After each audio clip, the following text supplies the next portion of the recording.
এক শীতের রাতের ঘটনা। ছোট্ট এক ছেলে ঘরে বসে পড়াশোনা করছিল। এমন সময় পাশের রুম থেকে তার মা তাকে ডেকে বললেন, বাবা, খুব পিপাসা পেয়েছে, আমাকে এক গ্লাস পানি দাও। ছেলেটি তখন পানি আনতে গিয়ে দেখলেন কলসিতে পানি নাই। তাই সে কনকনে শীতের মধ্যে কলসি হাতে নিয়ে বাইরে গেলেন পানি আনতে। পানি নিয়ে ফিরে এসে দেখলেন তার মা ঘুমিয়ে গেছে। সে তখন পানির গ্লাস হাতে নিয়ে তার মায়ের পাশে দাঁড়িয়ে রইলেন। ফজরের নামাজের সময় যখন মায়ের ঘুম ভাঙলো, তখন সে দেখলো ছেলেটি তখনও পানির গ্লাস হাতে নিয়ে দাঁড়িয়ে আছে।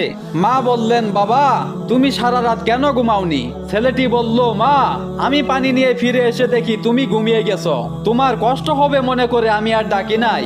আবার কোন সময় ঘুম থেকে উঠে পানি চাও, তাই আমি সারা রাত না ঘুমিয়ে পানি নিয়ে দাঁড়িয়েছিলাম।